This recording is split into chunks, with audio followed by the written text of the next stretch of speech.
Wel, mae gen i ni dipyn bach o bopeth yr wythnos hon, crynodeb o gwestiynau'r Prif Weinidog, ond wrth gwrs, allwch chi ddim rhedeg yn rhy bell i ffwrdd rhag yr etholiad cyffredinol.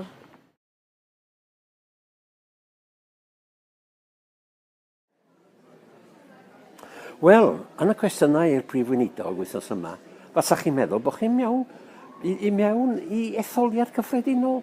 Pam? Wel, y peth cyntaf ar Elian Wood ofyn i Carwyn Jones oedd, beth am y cynhadledd y Blaid Lafur y bore yma? Ddech chi'n dweud gair am Jeremy Corbyn? Wel, meddwl Carwyn, da ni yma fel Llafur Cymru, a da ni'n cynrychioli Llafur Cymru. A wrth gwrs, mae Jeremy Corbyn yn mynd i lawnsio ymgyrch o fori.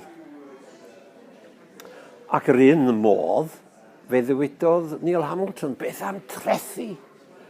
Wel, meddwl Carwyn, di trethu ddim wedi cael ei datganoli yn iawn eto, a da ni wedi wneud yr addewid, nawn ni'n codi treth incwm yng Nghymru, ond mae'n iawn i'r gyfeithog talu sian.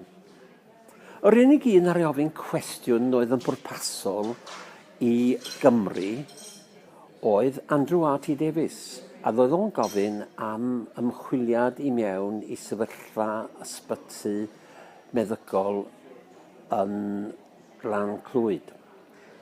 A fe ddweud beth am yr adroddiad yma, da chi am ei chyhoeddi hi, a bod maen nhw'n dweud bod nhw wedi bod yn trin rhai o'r pobl yna fel anifeiliaid. Ateb Carwyn, wel, mae'n bwysig i'r peth ddod allan yn ôl y man, ond mae rhaid i fi weld yr adroddiad cyntaf.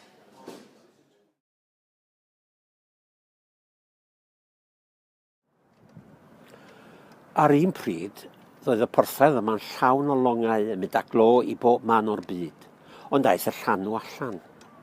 Am ryw reswm, dyma'r lleoliad lle mae yr Rhyddfrydwyr Democratiaid wedi penderfynu i lawnsio ymgyrch am yr etholiad gyffredinol.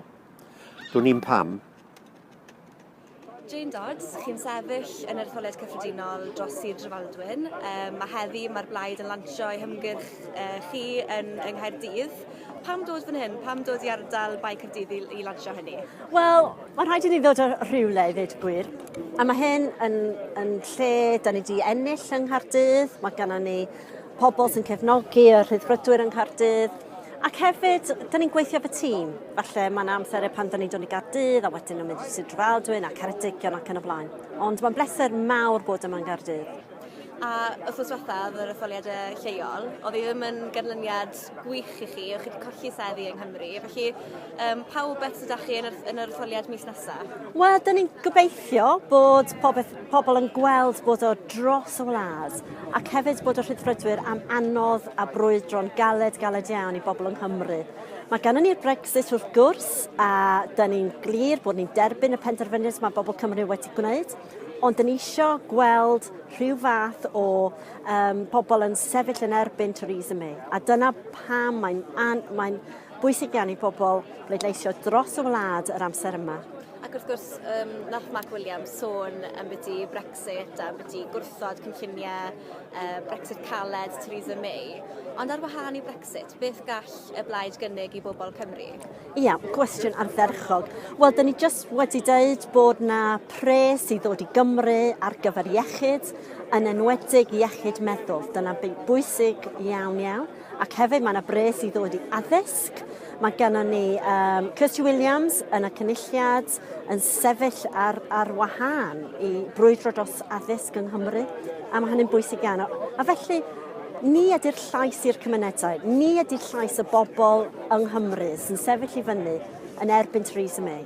A faint o seddi chi'n gobeithio ennill yng Nghymru? Wel, da ni eisiau 4, ond da ni eisiau mwy wrth gwrs. Ond da ni eisiau targedu y 4, da ni gan Ceredigion, Brecon yr Adnasiau a Canolfan Caerdydd ac hefyd Sir Drefaldwyn.